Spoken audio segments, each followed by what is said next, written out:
नमस्कार। हिंदी की पाठशाला यूट्यूब चैनल में आप सबों का स्वागत है। आज का पाठ है रहीम रचित दोहावली का दोहा संख्या 21। दोहा है, ए रहीम दर दर फिरहीं, मांगी मधु करी खाई, यारो यारी छोड़िए, वे रहीम अब नाहीं रहीमा, वे रहीम अब नाहीं। पिछले दोहे की व्याख्या में मैं बताया था कि 7 बिंदुओं पर व्याख्या में विचार किया जाता है, तो उन्हीं 7 बिंदुओं पर हम लोग विचार करेंगे और हर एक बिंदु को थोड़ा मैं विस्तार में दे दिया हूँ। आप उसमें इधर से उधर काट छांट कतर विमुत करके अपने अनुसार जो है काम चला लेंगे और ज़्यादा में नहीं जाने का मन है, कम में ही काम निपटाना है तो सीधे से कह दीजिए, क्योंकि पहचानने में भी तो परेशानी नहीं होगी, क्योंकि ये रहीम का दोहा है और रहीम अपने हर दोहे में अपना नाम जो है उल्लेखित कर ही देते हैं। यहाँ पर रहीम, तो ये रहीम का है। और रहीम रचित ग्रंथ का नाम क्या है? तो दोहावली है। तो यह अब्दुल रहीम खान खाना रचित दोहावली से लिया गया है। या और अगर बढ़ाना चाहेंगे तो अब्दुल रहीम खान खाना रचित कृतियों का संग्रह, जिसको संकलित किया है विद्यानिवास मिश्र ने, संकलन का नाम है रहीम ग्रंथावली। तो रहीम ग्रंथावली के दोहावली खंड से लिया गया है। अब रहीम के बारे में थोड़ा तो बहुत ज़्यादा दे दिया हूँ। वीरता के प्रति कहें, लौकिक ज्ञान इनमें पर्याप्त था, दयालुता इनमें भरपूर थी, मानवीय गुणों से ये युक्त थे और दानवीर भी थे। अकबर के दरबार के अद्वितीय कवि भी थे, सेनापति भी थे, बहुत कुछ ये थे, लेखक भी थे। तो ये सब जो है दे सकते हैं। वैसे ही अब प्रसंग, तो इसका जो है प्रसंग थोड़ा जो है जानते हैं। तो प्रसंग ये है कि रहीम का मनमुटाव हो जाता है जहांगीर से, और जहांगीर से मनमुटाव होने के बाद अब कारण में लीजिए अभी बता देता हूँ। कारण ये रहा है कि इन्होंने शाहजहां को महत्व दिया था। जहांगीर ने अकबर के साथ के समय में विद्रोह किया था, तो ये अकबर के साथ थे। और उसके बाद जहांगीर शासक बना। तो जहांगीर जब शासक बना तो इन्होंने, जहांगीर जो है अपनी पत्नी नूरजहां के शिकंजे में था, हाथों की कठपुतली था। तो नूरजहां के बहकावे में आकर के जहांगीर ने रहीम को परेशान किया और रही सही कोर कसर इससे पूरी हो गई कि रहीम ने अपने दामाद, नतिया दामाद शाहजहां का साथ दिया, क्योंकि शाहजहां ने भी विरोध किया था। इसका नतीजा ये हुआ कि उनकी सारी जागीर और संपत्ति जब्त कर ली गई और रहीम को दर दर भटकना पड़ा था। और भटकते भटकते रहीम आगे का जो दोहा आएगा वो चित्रकूट जो है चले जाते हैं, चित्रकूट में ही रहने लगते हैं। तो रहीम तो दयालु थे, दानवीर भी थे। तो जब ये जागीरदार थे, जब इनके पास संपत्ति थी, तब तो लोग आते ही थे और उदारता के साथ जो है दान भी देते थे। तो याचक इनकी दानवीरता के पीछे जो है पड़े रहते थे, हमेशा कोई ना कोई इनके पास सहयोग के लिए पहुंचता था। तो उसी संदर्भ में यह दोहा रहीम ने जो है लिखा कि ए रहीम दर दर फिरहीं, मांगी मधु करी खाई। अब इसमें शब्दार्थ देख लें। ए का मतलब जो है अपने को संबोधित करते हुए नहीं कर रहे हैं, बल्कि ए का मतलब यह, और दर दर का मतलब जो है दर दर भटकना, द्वारे द्वारे भटकना, और फिरहीं माने जो है घूमना, और मांग का मतलब मांगना, और मधुकरी का मतलब होता है भीख मांगनी। आयारो माने दोस्त मित्र, आयारी माने जो है दोस्ती मित्रता। ये इसका यही जो है इसके जो है शब्द हैं, इनका जो है अर्थ है। अब इसके व्याख्या हम लोग करेंगे, सरलार्थ और व्याख्या। तो रहीम कवि कहते हैं, अय दोस्तों अब मुझे बख्शो, मेरा पिंड छोड़ो, अब मैं, यानी कि यह रहीम वह नहीं रहा। यह रहीम आज विपन्न है, दरिद्र है, जागीर एवं संपत्ति अब तो सब चली गई है, अब मेरे पास देने के लिए है क्या, क्योंकि संपन्नता और अमीरी तो सब चली गई। अब तो मैं स्वयं ही दीनहीन हूँ, दरिद्र हूँ, दरिद्रता की स्थिति में आ गया हूँ, मांग मांग करके पेट भरना पड़ रहा है, किसी तरह अपना जीवन व्यतीत कर रहा हूँ। अब मैं आप सबके लिए कुछ नहीं कर सकता, इसलिए अब मेरा पिंड छोड़िए, मेरा आश्रय छोड़िए, आसरा छोड़िए, अब मैं किसी की सहायता नहीं कर सकता, अब मुझे परेशान मत करो। तो ये हो गया सरलार्थ एवं व्याख्या। अब उसके बाद भाषा, तो भाषा के लिए भी बहुत कुछ जो है दे दिया गया है। तो ये बहुभाषी थे, अवधि और ब्रजभाषा के भी मर्मज्ञ थे।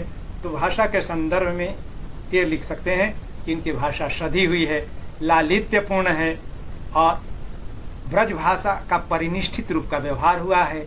राग रागिनियों का इन्होंने जो है कोई सायास प्रयास नहीं किया है, वरन राग रागिनियाँ जो है स्वतः इनके दोहे में आ गई है, इसीलिए संगीत के तत्वों से यह भरपूर है, इसमें संगीतात्मकता है। और इसी संगीतात्मकता के कारण रहीम कबीर के बाद सबसे ज़्यादा पढ़े और गाए जाने वाले कवियों में शुमार किए जाते हैं। अब अगला,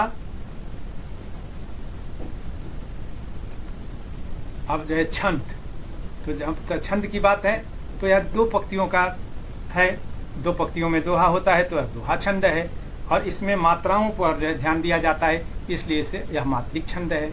और दोहा की विशेषता क्या होती है, 13 और 11 वर्णों पर यति, यानी कि जो है ठहराव दे करके इसमें 24 मात्राएं होती है और अंत में लघु मात्रा होती है। इसको हम लोग जो फिर से गिन करके देख लें। ये चूंकि दीर्घ स्वर है इसलिए इसमें 2 मात्रा, र में 1 मात्रा, ही में 2 मात्रा, म में 1 मात्रा, द में 1 मात्रा, र में 1 मात्रा, द र में 1 मात्रा है। इस तरीके से यहाँ पर जो है गिनेंगे 5, 1, 6, 2, 8, 2, 10, 3, 13 मात्रा यहाँ हो गई, ये 13 मात्रा।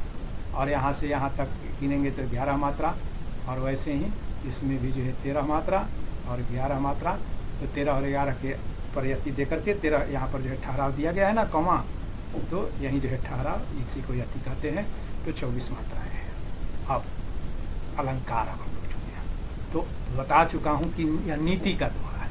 नीति के दोहे की विशेषता यह होती है कि पहली पंक्ति में जो है समस्या या कोई कारण या कोई तथ्य रखा जाता है और दूसरी पंक्ति में उसे उदाहरण के द्वारा उसका समाधान किया जाता है या उसका अर्थ स्पष्ट किया जाता है या भाव को स्पष्ट किया जाता है। और जब ऐसे प्रसंग हो, यानी कि प्रश्न, उसके बाद उत्तर या समस्या और उसके बाद समाधान या कारण और उसके बाद उसके परिणाम और कार्य की जब व्यवस्था हो, तो वहाँ पर आँख मूंद करके लिख सकते हैं कि इसमें उदाहरण या उद्धरण और काव्यलिंग अलंकार है। और चूँकि दोहा है तो अंत में तुकबंदी है। तुकबंदी का मतलब होता है एक ही वर्ण अंतिम में हो, तो अंतिम वर्ण की आवृत्ति है, इसलिए इसको अंत्यानुप्रास अलंकार कहते हैं। तो सभी दोहा में आंख बंद करके जो है लिख दीजिएगा अंत्यानुप्रास। और उसके बाद जब वर्णों की आवृत्ति होती है तो उसको जो है वर्णानुप्रास, छेकानुप्रास कहते हैं। तो म और म का यहाँ पर व्यवहार हुआ है, इसलिए यहाँ पर छेकानुप्रास है। और यहाँ पर एक ही शब्द 2 बार उद्धृत हुआ है, दर दर। तो जब 2 बार शब्द का प्रयोग हो तो उसको कहते हैं पुनरुक्ति प्रकाश। तो इसमें पुनरुक्ति प्रकाश अलंकार है। अब उसके बाद जो है विशेष लिख देते हैं थोड़ा सा। और तो विशेष में अब तो हम लोगों ने जो है देखा, अब इसमें भी जो है कुछ निकाल करके आप जो है दे दीजिएगा कि हिंदी साहित्य को जो है दोहा किन की देन मानी जाती है, तो सिद्धों की है। और मगर इस दोहे को लोकप्रिय बनाने का कार्य किसने किया, रहीम ने और बिहारी ने किया है। और बिहारी भी रहीम से प्रभावित हैं और उनके बाद की हैं। तो प्रथम जो है लोकप्रिय बनाने का जो है श्रेय किनको, तो रहीम को। और रहीम के नीति परक ये दो हैं, नीति से संबंधित दो हैं। नीति यानी कि इसमें नैतिक नियम के बारे में जो है विचार किया गया है। तो नीति परक दोहे हिंदी साहित्य की अमूल्य नीति है। उसमें क्या क्या है कि मानव जीवन के विभिन्न पहलुओं जैसे व्यक्तिगत, सामाजिक, दैनिक, नैतिक, आध्यात्मिक, व्यवहारिक जीवन की सरल भाषा में और गूढ़ भावों को की नैतिक शिक्षा इसमें दी गई है कि व्यक्ति क्या करे क्या न करे की शिक्षा देते हैं। और रहीम के दोहे अगला जो है दे सकते हैं कि रहीम के दोहे क्या है कि हृदय को गहराई तक स्पर्श करते हैं। फिर रहीम के दोहों से हर पाठक को कुछ न कुछ जो है सीख मिलती है। और इनके दोहों में भक्ति, नीति और श्रृंगार की त्रिवेणी प्रवाहित होती है। भक्ति, नीति और श्रृंगार यही मुख्य रूप से काव्य के ये तीन आवश्यक तत्व माने जाते हैं। भक्ति, नीति और श्रृंगार, यानी कि काव्य के प्रयोजन में इन पर जो है खास ध्यान दिया जाता है कि यश की प्राप्ति होती है, अर्थ की प्राप्ति होती है, आनंद की प्राप्ति तो होती है। और अगली विषय दोहा में मात्र 24 मात्राएं होती है। उसमें ह्रस्व मात्रा और दीर्घ मात्रा भी होती है।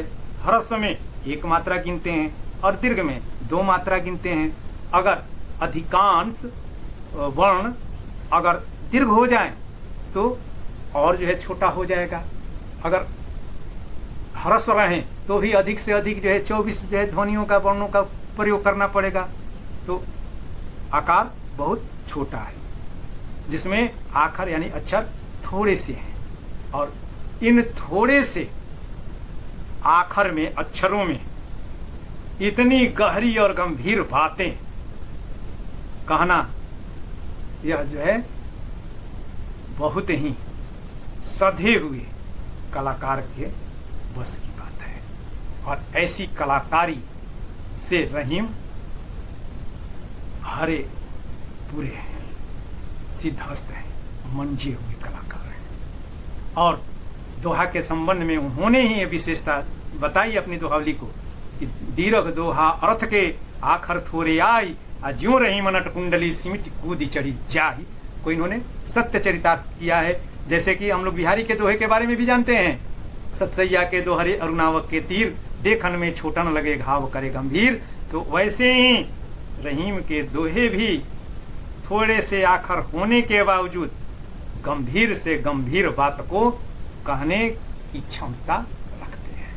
ये दोनों दोहा, दीर्घ दोहा अर्थ के और सतसैया के दोहरे, आप रहीम से संबंधित जो कहीं भी व्याख्या, जिसकी किसी की भी व्याख्या करनी हो आप उसमें चिपका सकते हैं।